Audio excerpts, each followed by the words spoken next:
Salut la compagnie, c'est Jules Melon, et aujourd'hui dans un Ciné Critique, qui dit peignoir dit cinéma italien sur la chaîne. Non, je sais pas pourquoi je dis comme ça, c'est purement gratuit. Bref, il va être question d'un métrage du grand réalisateur Michelangelo Antonioni qui m'a bluffé sur plus d'une occurrence, mais récemment avec le très bon Zabriskie Point, qui va faire partie de mes meilleures découvertes de patrimoine faites cette année. Mais peut-être que La Notte, ici présent, sorti en 1961, va rejoindre ce panthéon. Et il faut savoir qu'il s'agit ici d'une œuvre au sein de la très officieuse trilogie de l'incommunicabilité, qui avait commencé avec L'Avventura, 1960, que j'ai évoqué en second d'ailleurs, et qui s'est terminée avec L'Éclipse, sorti en 62, que j'ai évoqué en premier. Vous voyez, je fais ça complètement dans un ordre différent. Mais peu importe, les films n'ont aucun lien officiel entre eux, si ce n'est la présence de Monica Vitti en actrice, mais ça s'arrête là. Et dans les rôles principaux, outre elle, donc, nous avons quand même un duo remarquable, Marcello Mastroianni et Jeanne Moreau, qui fait quand même partie de mes actrices françaises préférées. Citons aussi la présence de Bernard Vicchi, qui est surtout là au début, et pour cause. Il reviendra plus trop par la suite. Maria Pialuzzi aussi présente.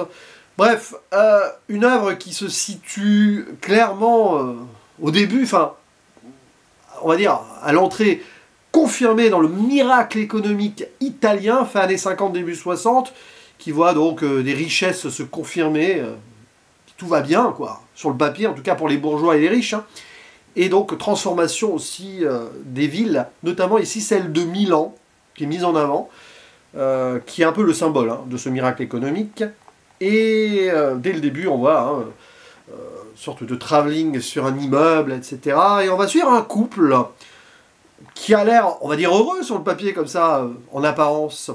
D'un côté, Giovanni, écrivain, joué par Marcello Mastroianni, et Lydia, donc interprétée par Jeanne Moreau, qui rend visite à un ami qui est mourant. Déjà, vous voyez, la mort se met en place, peut-être la mort d'une certaine idée, d'une certaine Italie, on ne sait pas. Et, bon, il se passe des trucs, là, tout ça. Tant et si bien même qu'une malade, personnage sorti d'ailleurs, comme ça, à un moment, alors que l'épouse sort, va séduire le mari. C'est purement gratuit, mais ça dit déjà beaucoup de choses. Comme si en fait ce couple principal était déjà abandonné par l'amour. Donc, autour, il va y avoir pas mal de personnes, riches ou pas du coup, qui vont graviter et communiquer, tenter de communiquer avec ces deux ex-amoureux, parce qu'on sent qu'ils ne s'aiment plus. L'impossibilité de communication dans ce couple-là. Bon, et justement ça se confirme, parce que Giovanni Pantano, il vient de sortir une sorte de best-seller, tout ça, extraordinaire, donc il va faire une sorte de cocktail pour présenter son nouveau bouquin. Cynisme d'ailleurs un peu de ce début de film, c'est que il va voir son ami mourant, mais il lui laisse un exemplaire, il n'a rien à faire, mais bon, en soi l'ami il est super fier de voir que son pote devient célèbre. Bon.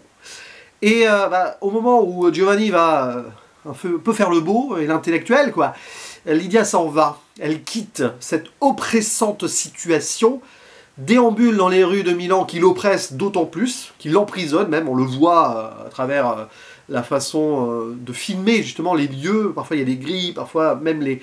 Voilà, il y a des choses qui font qu'on sent la prison autour d'elle à ciel ouvert pour le personnage de Jeanne Moreau. Et elle revient là où elle s'est installée, plus jeune, quand le couple s'aimait vraiment, dans une sorte de commune, Sesto San Giovanni, qui a été englobée, agglomérée, si vous voulez, au sein du Milan qui est en pleine expansion. Un endroit d'ailleurs qui représente un peu la classe ouvrière, certaines luttes sociales qui ont visiblement été un peu oubliées parce que ce miracle économique fait que. Et elle est là, elle revient aux racines, à l'endroit où elle a vécu, qui est en train d'être remplacée, qui est délabrée d'ailleurs, on sent que c'est assez pauvre comme endroit, et pourtant elle est d'origine riche, elle. Mais bon, on peut imaginer que, je sais pas, ils ont voulu se mettre un peu à l'écart.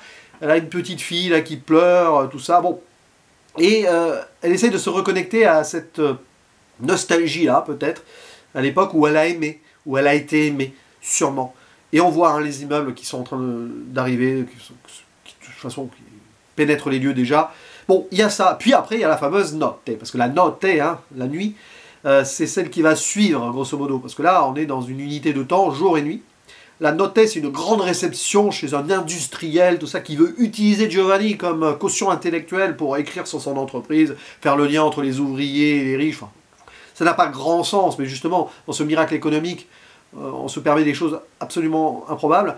Et Giovanni et Lydia vont clairement vivre leur petite vie séparée. Ils vont chacun rencontrer l'un une femme, jouée par Monica Vitti, et l'autre un homme. Voilà. Et peut-être espérer mieux, ou pas. Il y a de la communication, plus de communication entre le mari et cette femme, donc jouée par Monica Vitti, et l'épouse avec ce monsieur, même si on n'entend pas ce qu'ils se disent, c'est assez amusant. Plus de communication là que de communication à travers le couple. Et donc ces deux âmes solitaires ensemble reprennent goût peut-être temporairement à la vie ou font le bilan des choses, parce que c'est plus compliqué que cela. Et arrivera cette fin extraordinairement iconique. Voilà, avec le parc là, enfin l'arrière-cour, on sait pas trop, enfin, un truc complètement fiction cinéma au lever du soleil. J'en dis pas plus, hein. J'ai résumé ici le film, mais ça va au-delà bien sûr de tout spoil, parce que c'est pas le film qui se révèle en soi. Il faut l'appréhender avec les émotions et l'architecture d'un Antonioni qui est au top de son niveau là. Alors je sais pas si c'est moi qui apprécie de plus en plus son travail, parce que j'en découvre de plus en plus de ses films, mais je suis quasi persuadé ici que c'est celui que j'ai préféré des trois. Donc l'Aventura, l'Eclipse, même si l'Eclipse j'avais beaucoup aimé, hein. Alors, je le revois du coup. Parce que il y a quelque chose dans l'esthétique et la narration visuelle qui dit tout. Au-delà des mots. D'ailleurs, les moments les plus forts dans le film sont les silences. Les silences de déambulation, d'errance, les silences entre deux couples qui ne peuvent pas vraiment parler, ou des mots dérisoires au mieux. Et on sent l'écrasement subi notamment par Lydia. Mais finalement, Giovanni lui-même n'est pas plus heureux. On sent qu'il est dans une forme de crise, une crise qui remonte. Même au-delà d'une crise de l'amour, c'est une crise de l'inspiration. Justement, quand on ne vit plus vraiment à 100% comme un être humain, dans cette société qui évolue et qui se déshumanise, eh bien, est-ce qu'on peut aimer? Est-ce qu'on peut vivre seulement? Et justement, il y a cette pesanteur de vivre sans vraiment vivre qui éclate de plus en plus et qui donne une forme de, je sais pas, de mélancolie très spéciale, très antononienne, bien sûr, mais il y a aussi des touches que Fellini n'aurait pas reniées. Pas deux réalisateurs qui ont vraiment la même approche du cinéma, quand bien même il y ait des liens, bien sûr, évidemment, mais là, je sais pas, côté Dolce Vita, mais plus à la Antonioni, avec plus de silence, bien sûr, et plus d'errance là-dessus. Et franchement, c'est assez fou, parce que c'est un film que tu vas même regarder, si tu veux, sans sous-titres. T'as beau pas comprendre l'italien, à la rigueur, bon, je l'ai regardé avec les sous-titres, hein, mais tu vas juste profiter des choses. Bon, il y a quand même des petites lignes de dialogue qui en disent long, comme par exemple Giovanni qui devient l'intellectuel utile du milliardaire, hein, ça veut dire ce que ça veut dire. Et puis ces petits mots, notamment quand elle quitte l'homme, on n'entend pas ce qu'ils se disent, c'est fou, il pleut, tout ça, il n'y a pas de son. Il joue sur le silence alors on voit les lèvres bouger, et à la fin elle dit non, je peux pas. C'est-à-dire qu'elle se refuse quand même à ce bonheur autre, parce que elle est mariée quand même. C'est-à-dire qu'elle est enfermée dans ce couple-là, et quand bien même il n'y ait plus rien, elle assume le fait qu'elle soit mariée. Voilà. C'est assez dur, quoi. C'est le fatum, la fatalité là. Et alors tout se développe super bien, alors ça peut paraître longué par moments sur certaines choses. On voit la frivolité aussi de ces scènes de fête, etc. Les moments de détente qui en disent long aussi. Finalement, le seul moment où le couple est bien, c'est quand ils sont devant une danseuse, une petite performance esthétique, artistique, qui montre justement qu'à travers l'art et ces moments de contemplation, peut-être qu'on peut retrouver quelque chose dans le discours, dans le dialogue, mais on sent quand même l'impasse qui se met en place. D'où les éclipses qui se font l'un à l'autre par la suite, et qui se sont déjà fait avant. Et puis bon, la mort est là dès le début, hein, la mort d'un ami, la mort d'une humanité peut-être, enfin, le gars qui est mourant, forcément, et derrière c'est peut-être ça aussi qui fait que ça va les libérer dans une certaine manière, enfin les faire se rendre compte vraiment qu'ils sont pas bien, que ça ne va pas, cette histoire-là, que finalement la vie est courte, qu'on n'a peut-être pas assez profité, et qu'au final peut-être il est déjà trop tard. Il y a ce discours-là, mais quand même, dans la fatalité, dans ce couple qui s'est uni quand même, il va se passer quelque chose à la fin qui est doux amer quand même, parce qu'il ne faut pas y voir, on pourrait y voir un espoir, on pourrait y voir aussi une certaine forme de forçage aussi, de forcer le destin, mais moi je trouve ça assez pathétique dans le sens dans l'idée que ça se termine comme ça en fait, que finalement ils se sont emprisonnés eux-mêmes. T'as deux âmes solitaires qui peut-être continueront malgré tout, mais jusqu'où et pourquoi, avec quel bonheur potentiel. Et voilà, et puis ça raconte beaucoup sur la société italienne de l'époque. Et ça c'est Antonioni, c'est-à-dire que tous les films que j'ai vus de lui, il y a un contexte politique, sociale.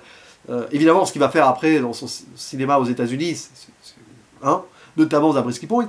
J'ai pas encore vu Profession Reporter, hein, ça, voilà, il paraît que c'est tout aussi bien, au mieux, voire peut-être encore plus. Mais ce qui est sûr, c'est qu'il y a toujours un discours sur l'humain dans la société, sa place ou sa perte de place dans le monde. Là, c'est extraordinaire, quoi. Et puis, Jeanne Moreau, toujours aussi magnétique. Mastroianni, parfait dans ce rôle-là, du gars qui veut paraître, mais au fond, est en train de disparaître d'une certaine manière en tant qu'humain. Et cette société-là, qui pense qu'à l'argent, qui pense, oui, miracle économique, la modernité, tout ça. Il y a des rapports à la technologie aussi, hein, une scène de magnétophone, qui est très intéressante là-dessus, où finalement on peut coucher nos pensées, tiens, c'est utile quand on n'arrive pas à parler. Cette scène avec Monica Vitti, notamment. Mais c'est un film qu'il faut voir, voilà, la note. Et je ne vais pas aller plus loin dans une analyse qui est très à chaud et qui est très limitée, forcément, puisque voilà, je viens de le voir, quoi. Mais ça me donne beaucoup de choses, esthétiquement, bien sûr, mais aussi émotionnellement, parce que ça va avec. Et puis ce travail sur les décors, enfin, tous naturels, hein, pour la plupart, à part les intérieurs, sûrement, ça fait vraiment quelque chose, quoi. Ça dit les choses, surtout. Donc n'hésitez pas à dire en commentaire ce que vous pensez de la note et du cinéma de Michelangelo Antonioni, et bien évidemment de Marcello Mastroianni ou Jeanne Moreau ou Monica Vitti. Soyez libres tant que ça a un rapport, évidemment, plus ou moins lié avec le film. Je vous dis à la prochaine, ciao!